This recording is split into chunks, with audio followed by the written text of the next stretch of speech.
What's going on, guys? My name is Wade with TechDaily, and in this video, we are checking out the new ZTE Axon 30 5G. Now, this is the third Axon 30 device I think we've seen this year. There's been the Ultra and the Pro. I guess you can call this the regular Axon 30, and it's actually the direct follow-up to last year's Axon 20, which, if you guys remember, was the first phone to have a hidden under-display selfie camera. ZTE has followed that up with the same thing here, only it's gotten way better, and I'm really excited to show you guys just how good that setup is. There's also a lot more to this phone besides that hidden selfie camera, and I'll get into all that for sure, but first things first, let's just quickly unbox this thing so I can show you what all comes inside the box when you buy one. So peeling back all that plastic wrap and sliding off the lid of the box, the first thing we get is the phone itself. And honestly, this is a pretty unique device from both the front and the back, but we'll take a closer look at it in just a second. Digging a little deeper here, ZTE actually includes quite a few different accessories. Inside the first packet is your SIM ejector tool there, along with some warranty information and paperwork. And inside one more little plastic packet is an included crystal clear hard shell case for the phone, which I think is a nice addition. Underneath all that stuff, there's still two more small boxes of things to unpack. The first box includes your USB-C power adapter. This phone supports up to 55-watt fast charging, and you also get a USB-C headphone adapter, which I feel like almost no one includes anymore, so that's really nice. And finally, you of course also get a USB-C cable for charging. So lots of accessories thrown in, all super useful, and I'm glad to see ZTE is still including them all. With all that stuff out of the way though, here is the new ZTE Axon 30 once again. And like I said, I think this is a pretty unique looking phone just in general, but as soon as you power it on and set it up, I think the first thing you'll of course notice is the lack of any sort of visible selfie camera up front. Now we'll take a closer look at that in a second, and I'll go through just how hidden it really is with different things on screen, and we'll actually test out the selfie camera too with some pictures. But let me just quickly go over the basic specs of the phone so we have that all down. Size-wise, the Axon 30 is a fairly large 6.92-inch device. It's large, it's tall, but it's slim, so even with that big of a screen, it's still moderately comfortable, but it's definitely going to be a stretch for most people. What helps with that is you get a pretty slim bezel all around. This phone has a nearly 86% screen to body ratio. Obviously, no notch or camera cutout up top, just a subtle bottom chin, but overall you have basically no distractions up front. Around back,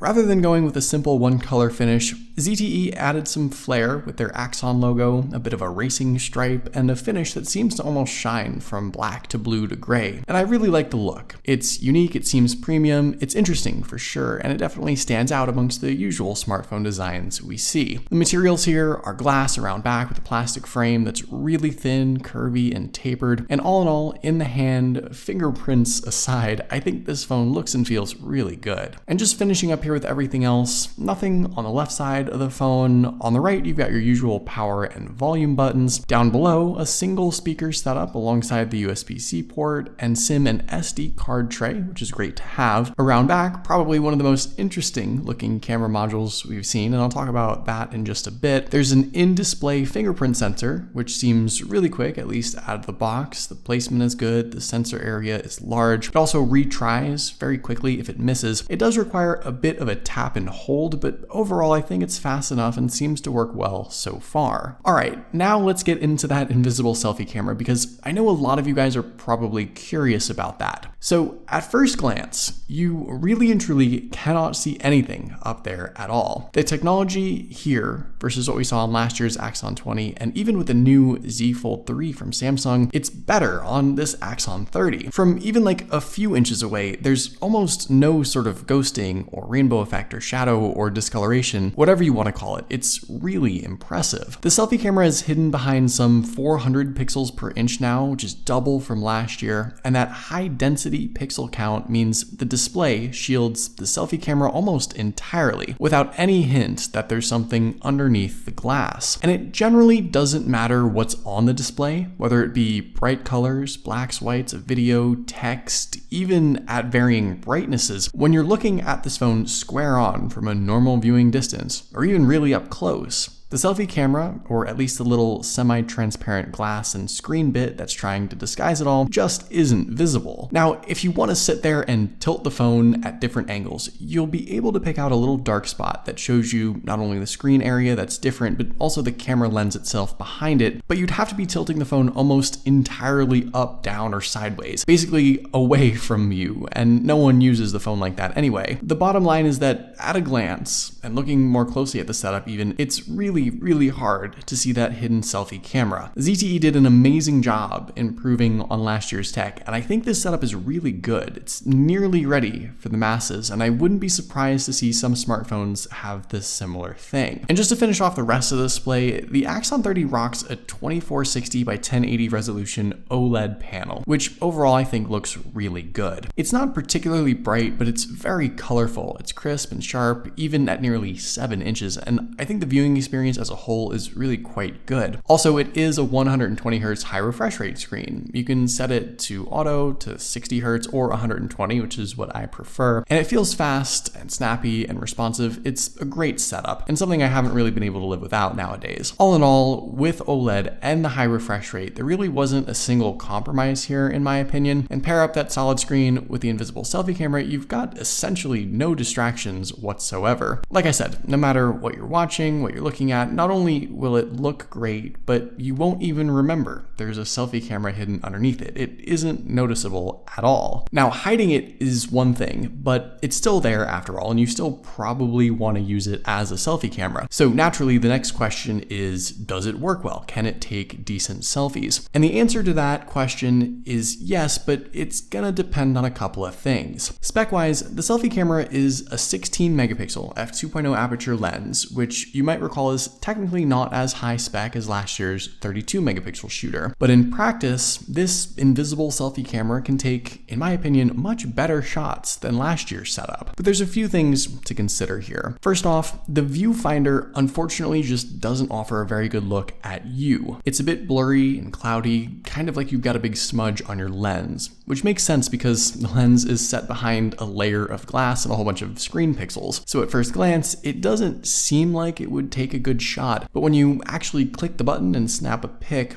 after a brief second of processing, the end result is surprisingly decent. Now, I want to make sure I stress that whole processing thing because the phone has to do a lot in the way of sharpening the image, clearing out any glare or smudginess, and ultimately offering a decent end result. And that's sort of apparent. The image tends to look artificially sharpened, colors look a little overdone. You can turn off that extra processing if you want, but that result is similar to the live view where it's kind of cloudy. All in all, I don't mind the extra selfie processing at all if it gives a good result like this. The only real concern I've come across so far is that if you have a bright spot in your shot, like a light behind you or some glare or the sun, the phone just can't really handle that all that well. And that's where you end up getting an overblown area of the picture, a random blurry spot, or some distortion. But with the ideal conditions, at least, the selfie camera produces a shot that's not just improved, but usable and actually pretty decent considering what all is going on here. So that's the deal with the selfie camera. All in all, I think ZTE did an incredible job making this all possible. And I genuinely believe we're probably one sort of release cycle away from this kind of tech being launched on a whole bunch more devices, and it also still being really good. Now that you know all about that, let's finish up with all the rest of the specs and features with this phone because actually there's a lot more than just the invisible selfie camera. Inside, the Axon 30 is powered by the Snapdragon 870 5G chipset. It's a plenty powerful, sort of flagship-esque chipset. Got 6, 8, or 12 gigs of RAM inside as well, depending on your configuration, and 128 or 256 gigs of internal storage, with the option to throw in an SD card. Now altogether, I think this phone is as good or in some cases even better than some $1,000 flagship devices, and it's plenty powerful to be a top-tier gaming device if that's what you're into. I'm looking forward to really putting it to the test for my full review, but this phone I think packs all the right stuff inside. And the software experience, while a bit unique, it has Android 11 with ZTE's MyOS skin over the top, is still a great overall setup and feel feel, even with all their own sort of customization. This is once again just an area where I don't really think much was compromised at all with this phone. Performance and spec-wise, everything seems really solid.